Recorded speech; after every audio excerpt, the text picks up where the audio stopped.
So Valve and Steam have been facing a lot of controversy over the past few weeks, it seems. First, we had the playfully named anime slash waifu holocaust, where a bunch of developers of visual novels featuring adult themes were sent emails and letters saying, hey, your content's no longer acceptable from our stores, make changes or we'll pull your games in a few weeks, despite getting the okay from Valve earlier that this content was acceptable. That seems to have faded away a little bit with Valve more or less kind of saying, hey, this stuff was sent out in a mistake, but we'll see how that develops later. Then you had the active shooter game come out a week or so ago, and it was a simulator where you got to recreate a school shooting. You got to play as either officers responding to the call or the school shooter himself running around blowing away students. That caused a lot of controversy of people saying, hey, this is reprehensible, this is too soon to Parkland, etc., and so on. And it eventually got pulled, but not pulled for the reason a lot of people might want to happen. Apparently, Steam pulled this because the developer of that game was a multiple offender of their terms of services already, allegedly, and apparently was banned once before. You can look deeper into that if you want to get more information on that, I'm sure. Now we have kind of Steam's response to all this stuff going on, because there's been a lot of people screaming, hey, what gives here? What's your stance on what is acceptable on the platform or not? And today, June 6th, they released this press release on the Steam blog, written by Erik Johnson. Let me go ahead and bring that up here. Here we go. I'm going to be reading this kind of verbatim, so it might take a little bit of time. Who gets to be on the Steam store? Recently, there's been a bunch of community discussion about what kind of games we're allowing onto the Steam store. As is often the case, the discussion caused us to spend time examining what we were doing, why we were doing it, and how we could be doing better. Decision-making in this space is particularly challenging and one that we've really struggled with. Contrary to many assumptions, this isn't a space we've automated. Humans at Valve are very involved, with groups of people looking at the contents of every controversial title submitted to us. Similarly, people have falsely assumed these deductions are heavily affected by our payment processors or outside interest groups. Nope, it's just us grappling with a really hard problem. Unfortunately, our struggling has resulted in a bunch of confusion amongst our customers. Developer partners, even our own employees. We spent some time thinking about what we want to be on, where we want to be on this, and what we would like to talk about now. But we also think it's critical to talk about how we arrived at our position so you can understand the trade-offs we're making. Okay, awesome. I'm always for being open with your process of what's going on behind the scenes of the company. I enjoy it quite a bit. Steam can be very hit and miss with this. Not as bad as YouTube is, but they are silent on a lot of things, and it's nice to always see a company come out and say, hey, this is our mindset behind this. It's up to you guys to determine if it's corporate bullshit or from the heart. But going on. The challenge is that this problem is not simply about whether or not the Steam store should contain games with adult or violent content.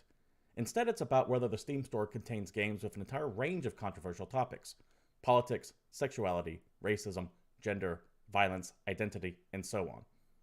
In addition, there are controversial topics that are particular to games, like what even constitutes a game or what level of quality is appropriate before something can be released.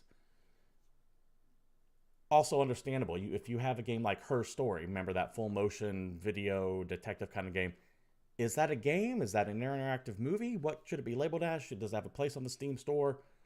That's what they're talking about when they say, hey, we have more than just there's tits or there's horrible violence in here or misogyny or homophobia or insert whatever buzzword you want to put in here.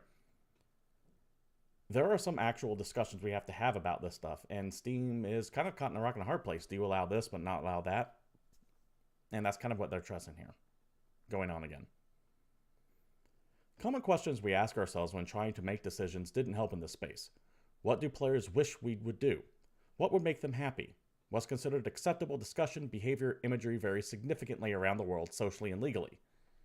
Even when we pick a single country or state, the legal definitions around these topics can be too broad or vague to allow us to avoid making subjective, interpretive decisions.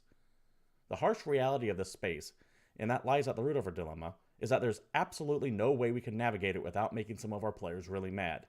I.e., you're always going to piss off someone. Someone is always going to be offended. Someone's always going to get their feathers ruffled up. If you allow one game, people are going to say it supports Nazism, but if you ban another game, people are saying you're against freedom of press and speech and censorship and all that stuff. You're not going to make everyone happy, and Valve is admitting that right here. Awesome. Thank you. Going on. In addition, Valve is not a small company. We're not a homogeneous group. The online debates around these topics play out inside Valve as well. We don't all agree on what deserves to be on the store. So when they say there's no way to avoid making a bunch of people mad when making decisions in the space, we're including our own employees, their families, and their communities in that. So we ended up going back to one of the principles on the forefront of our minds when we started Steam, and more recently as we worked on Steam Direct to open up the store to many more developers. Valve shouldn't be the ones deciding this. If you're a player, we shouldn't be choosing for you what content you can or can't buy. If you're a developer, we shouldn't be choosing what content you're allowed to create. Those choices should be yours to make. Let me repeat that. Those choices should be yours to make. Our role should be to provide systems and tools to support your efforts and the choices for yourself, to make these choices for yourself, and to help you do it in a way that makes you feel more comfortable. Holy fuck, yes. It is not up to some monolithic gatekeeper to determine what I am going to play and what I am not going to play. Because those tools that they use to prevent the next hatred from appearing on your Valve will also be used one day to prevent the next Gone Home from appearing on the platform if the opposite end of the spectrum takes over. This stuff must be allowed to rest in the hands of those who are playing it. Going on. With that principle in mind, we decided that the right approach is to allow everything onto the Steam store except for things that we decide are illegal or straight up trolling. I agree completely. If it is not illegal, there is no right to tell someone they cannot view it. As for the trolling thing, awesome. I am totally fine with you going, no, we don't want someone deliberately skirting the rules of the terms of service or putting out bullshit that we don't like. I know that itself is subjective, but I think you guys understand the difference between trolling and not. And I know some of you are going to want like a clear-cut black and white thing, but we need that little bit of wiggle room to make judgment calls because it's like that old statement, you know, I can't define pornography, but I know what it is when I see it. And I'm not even saying pornography shouldn't be allowed on Steam or not. But what I am saying is we can't have black and white decisions on this stuff. As long as Steam is open and able to give a justifiable reason why something was pulled down, I think I'm fine with it. If that reasoning is because the game was busted on a fundamental level, or because the game was abusing the actual terms of service in some way, shape, or form, i.e. here is a 2-second clicker game that gives you 10,000 trophies, or achievements, or whatever they're called on Steam. I'm fine with that little bit of wiggle room there. Going on. Taking this approach allows us to focus less on trying to police what should be on Steam and more on building the tools to give people control over what kinds of content they see. We already have some tools, but they're too hidden and not nearly comprehensive enough. We are going to enable you to override our recommendation algorithms and hide games containing topics you're not interested in. So if you don't want to see anime games in your store, you'll be able to make that kind of choice. If you want more options to control exactly what kind of games your kids see when they browse the stores, you'll be able to do that. And it's not just players that need to be better tools either. It's not just players that need better tools either. Developers who build controversial content shouldn't have to deal with the harassment because their game exists. We'll be building tools and options to support them too. Fuck yes, it is on you. You individually determine that what you see, not on you to determine what someone else sees. You don't have any right to control that. You determine what you see. End of story. And thank fuck for Steam for opening all that up. And conversely too, I mean, not conversely, but I understand that we also need tools in there to prevent harassment because people are going to try to force you to see things that you don't want. You can put blinders on if you want. I'm not a fan of echo chambers, but I also get that harassment's legit. I mean, we had the poor girl from Star Wars forced off, and no, that wasn't because people were criticizing her character. They were being pretty goddamn unreasonably harsh on someone. So we need tools to not only let us curate the store in the way that we want it, but to be able to not have to deal with bullshit. But it is not on you to make that choice for someone else. It is on you to make that choice for you and you alone. Going on. As we mentioned earlier, laws vary around the world. So we're going to need a handle on this in a case. Let me start that over again. As we mentioned earlier, laws vary around the world, so we're going to need to handle this on a case-by-case basis. As a result, we will almost certainly continue to struggle with this one for a while. While our current thinking is that we're going to push developers further to disclose any potentially problematic content in their games during the submission process and cease doing business with any of them that refuse to do so honestly. We will still continue to perform technical evaluation submissions, rejecting games that don't pass until their issues have been resolved. That goes back to the trolling thing, right? So you need to be upfront with what you're developing in your game, because some countries are super goddamn stringent on this stuff. I believe in Canada, and don't quote me on this, I'm not a legal guy, but I believe in Canada, for example, even animated cartoons like Think Hentai and stuff like that, where the girl appears to be young, is just illegal there and you can get confiscated, and that's against some laws. I'm not a legal expert on that, but I swore I read something about that a long time ago. What good that does, right? So they do have to tailor this shit for country to country and even sometimes state by state. So they need for you to be 100% open with what you're creating. And if they find that you're hiding shit, they're going to have to pull your game on principle.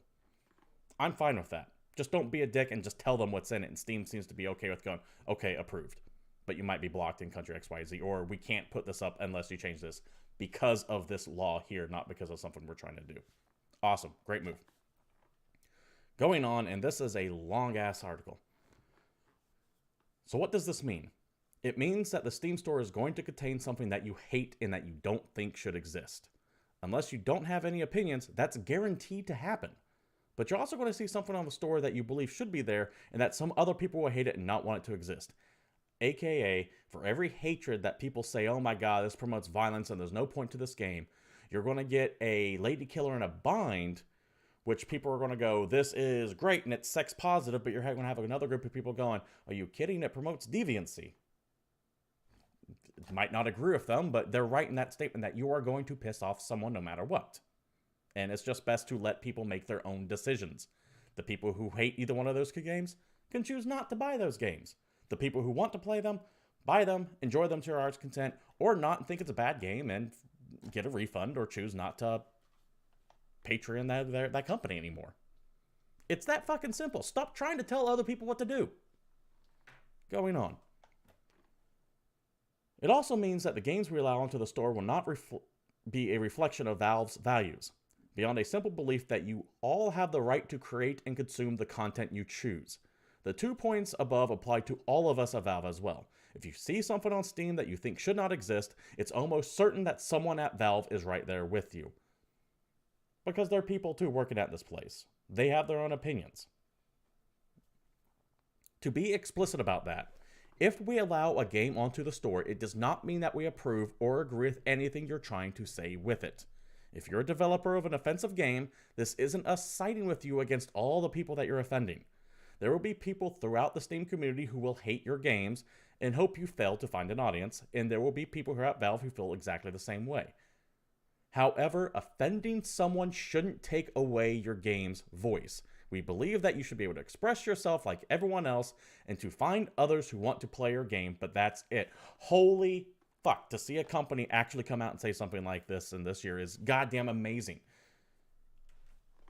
You can have the most reprehensible, terrible, horrible idea ever, and I'm going to call you out on it, and I'm going to say this is fucking stupid, but I'm not going to sit here and take away your ability to express that opinion. I am fucking shocked a company is taking this stance, and I am not saying that Valve and Steam and all that should be forgiven some of their past transgressions, because they do have some shady shit going on there, especially when it comes to, well, it's another video entirely. But holy Christ, let's focus on the good of this one statement right here. However, offending someone shouldn't take away your game's voice. We believe that you should be able to express yourself like everyone else and to find others who want to play your game. That's all I want. I don't want to play hatred. I don't want to play active shooter. But if someone wants to, knock yourself out. I think those games are horrible. Fuck, let them. I don't want to play Lady Kingdom Bind. It looks boring as hell. But if someone wants to play it, let them.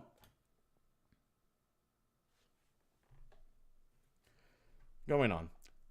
In the short term, we won't be making significant changes to what's arriving on Steam until we finish some of the tools we've described in this post. As we've hopefully managed to convey, navigating these issues is messy and complicated. Countries and societies change their laws and cultural norms over time. We'll be working with this on the foreseeable future, both in terms of what products we're allowing, what guidelines we communicate, and the tools we're providing to developers and players. Holy hell, I did not ever expect to see a company do this, like I mentioned earlier. Good one on you, Steam. I appreciate it. The only thing I would say, all this combined, is that if you have a shovelware game come out that's executable doesn't even start, that shit needs to be put an end to, because that's not even you selling a game that has a bad opinion. That's just selling something that's broken. So I think that's that. Let me know what you think down in the comments below. If you think that this is a great move on Steam, if you think it's a bad move on Steam, if you think they need to become a little bit more restrictive on what they're releasing, or if you're like me and essentially say, let everything be on the Steam store as long as it fucking is functional. If it doesn't work, it shouldn't be on there. But that's what you got the refund program for. Anyways, like, comment, subscribe, all that good stuff down below. And if you like to get into topics like this, I do have my little talk show every Monday at 8 p.m. Pacific Standard Time at twitch.tv/GamePoints. You are all more than welcome to show up to there. Until next time, I am Stephen Brown for GamePoints, and you all have a good one.